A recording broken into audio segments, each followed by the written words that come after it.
અંગ દજાડતી ગરમીથી હજી કોઈ રાહત નહીં। ગરમીને લઈને હવામાન વિભાગ દ્વારા આગાહી કરવામાં આવી છે તેમજ આગામી 48 કલાક હજુ ગરમીનું જોર રહેશે। આજે કચ્છમાં ગરમીનું રેડ એલર્ટ જારી કરવામાં આવ્યું છે।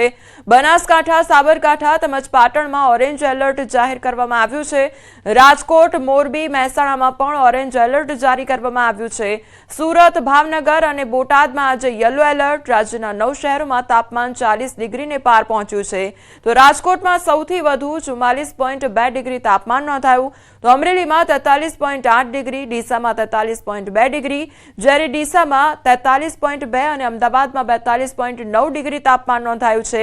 આ તરફ ભુજ અને ગાંધીનગરમાં પણ 42.9 ડિગ્રી તાપમાન નોંધાયું છે તો વડોદરામાં 41.6 ડિગ્રી, ભાવનગરમાં 40.7 ડિગ્રી તાપમાન નોંધાયું છે।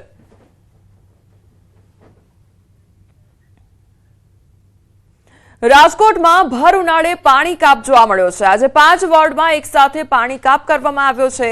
વોર્ડ 8, 10, 11, 12 અને 13ના વિસ્તારોમાં પાણી કાપ મૂકવામાં આવ્યો છે। પ્રી મોન્સૂનની કામગીરીને લઈને મનપા દ્વારા આ મહત્વનો નિર્ણય લેવામાં આવ્યો છે। 1 લાખથી વધુ લોકોને નહીં મળે પીવાનું પાણી અને પાણીનો કાપ મૂકવામાં આવ્યો છે તો રાજકોટનો આ સમગ્ર મામલો સામે આવ્યો છે કે જ્યાં 5 વોર્ડના વિસ્તારોમાં પાણી કાપ મૂકવામાં આવ્યો છે જેના કારણે લોકોને હવે પીવાનું પાણી નહીં મળે। 1 લાખથી વધુ લોકોને પીવાનું પાણી નહીં મળે। મનપા દ્વારા પ્રી મોન્સૂનની કામગીરીને લઈને આ મહત્વનો નિર્ણય લેવામાં આવ્યો છે।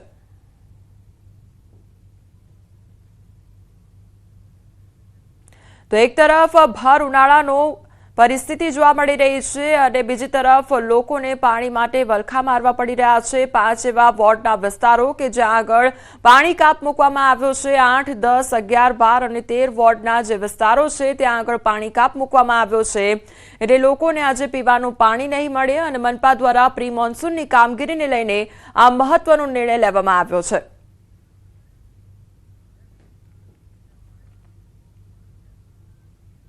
વડોદરામાં ફરી નશેડી કાર ચાલકે 5થી વધુ વાહનોને અડફેટે લીધા છે। અકસ્માતનો લાઈવ વિડીયો પણ સામે આવ્યો છે। કાર ચાલક નશામાં હોવાની આશંકા વ્યક્ત કરવામાં આવી રહી છે। વાહન ચાલકોને સામાન્ય ઈજાઓ પહોંચી છે તો ખોડિયારનગર 4 રસ્તા પાસે અકસ્માત સર્જાયો હતો। તબીબની કાર લઈને નીકળેલા મિતેશ બારિયાએ અકસ્માત સર્જ્યો હતો તો વારસિયા પોલીસે ઘટનાસ્થળે પહોંચી કાર્યવાહી હાથ ધરી છે। તો વડોદરાની આ ઘટના સામે આવી છે જ્યાં અકસ્માતની ઘટના સર્જાઈ છે અને વધુ એકવાર આ જે અકસ્માત સર્જાયો છે તેમાં આ જે કાર ચાલક છે તે નશામાં ધૂત હોવાની આશંકા વ્યક્ત કરવામાં આવી રહી છે તો કાર ચાલક નશામાં હોવાની આશંકા। બીજી તરફ અકસ્માત સર્જવામાં આવ્યો ત્યારે જે વાહન ચાલકો હતા તેમને સામાન્ય ઈજાઓ પહોંચી છે।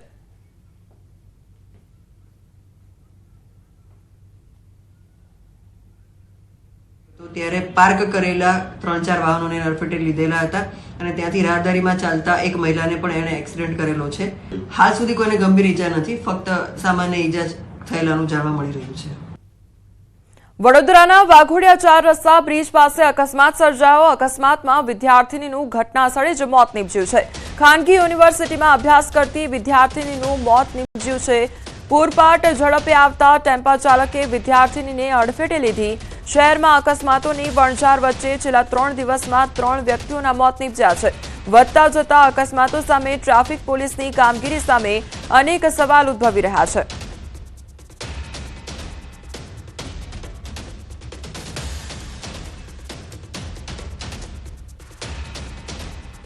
વડોદરામાં રક્ષિત ચોરસિયાની ફરી એકવાર ધરપકડ કરવામાં આવી છે ત્યારે ગાંજાનો નશો કરવા મામલે ટ્રાન્સફર વોરંટથી ધરપકડ કરવામાં આવી છે। બ્લડ સેમ્પલના રિપોર્ટમાં ગાંજાનું સેવન કર્યાનો ખુલાસો થયો અને રક્ષિત ચોરસિયા દ્વારા અકસ્માત સર્જવાનો મામલે તેની ફરી ધરપકડ કરવામાં આવી છે। ગાંજાનો નશો કરવાના પ્રકરણમાં રક્ષિતની ટ્રાન્સફર વોરંટથી ધરપકડ કરવામાં આવી છે। ગાંજાનો નશો કરવા મામલે પોલીસે અલાયદો ગુનો નોંધ્યો હતો।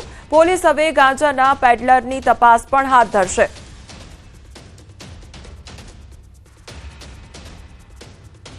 આણંદમાં સરકારી કન્યા છાત્રાલયમાં વિદ્યાર્થીનીઓ દ્વારા હોબાળો મચાવવામાં આવ્યો છે।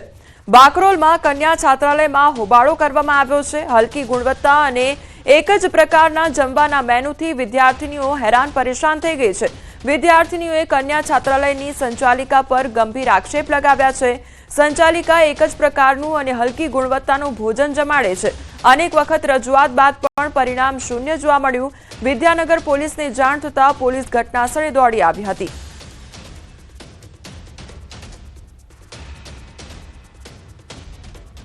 બનાસકાંઠા ડીસા હાઈવે વિસ્તારમાં આગની ઘટના સામે આવી છે। ઇસ્કોન કોમ્પ્લેક્સ નજીક આગનો બનાવ બન્યો। કચરાના ઢગલામાં આગ લાગતા અફરાતફરીનો માહોલ સર્જાઈ ગયો હતો। આગ લાગી તે સ્થળ પર ઇસ્કોન કોમ્પ્લેક્સના વીજ મીટરો પણ લાગેલા। આગને કારણે વીજ મીટરોને મોટું નુકસાન પહોંચ્યું છે। પાલિકાના ફાયર ફાઈટરે ઘટનાસ્થળે પહોંચી પાણીનો મારો ચલાવ્યો હતો। ફાયર ફાઈટરની જહેમત બાદ આગ પર કાબુ મેળવવામાં આવ્યો હતો।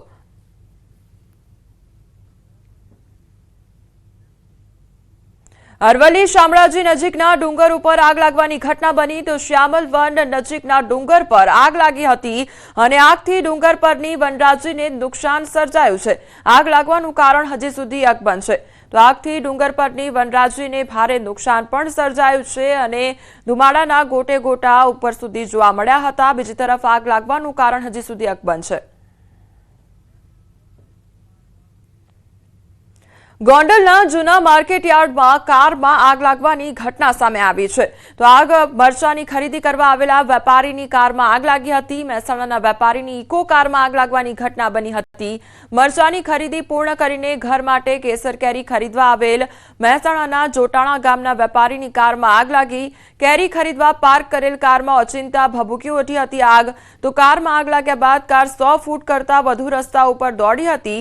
ગોંડલ નગરપાલિકા ફાયર બ્રિગેડે ઘટનાસ્થળે દોડી જઈને આગ પર કાબુ મેળવ્યો હતો।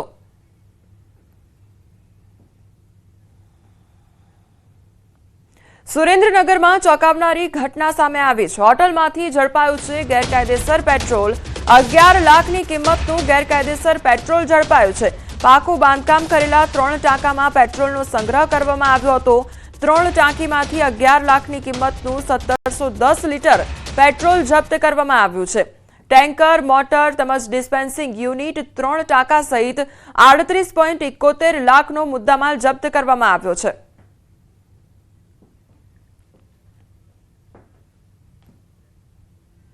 મુખ્યમંત્રી ભૂપેન્દ્ર પટેલ નર્મદાના રામપુરા ઘાટ પહોંચ્યા અને નર્મદાના રામપુરા ઘાટ ખાતે મુખ્યમંત્રીએ માં નર્મદાની આરતી સાથે પૂજા અર્ચન કર્યું છે અને પૂજા કર્યા બાદ રામપુરા ખાતે આવેલ પ્રસિદ્ધ રણછોડરાયના મંદિરે દર્શન કરશે। દર્શન કરી માગરોલ સુધી પદયાત્રા કરીને પરિક્રમા પણ કરશે।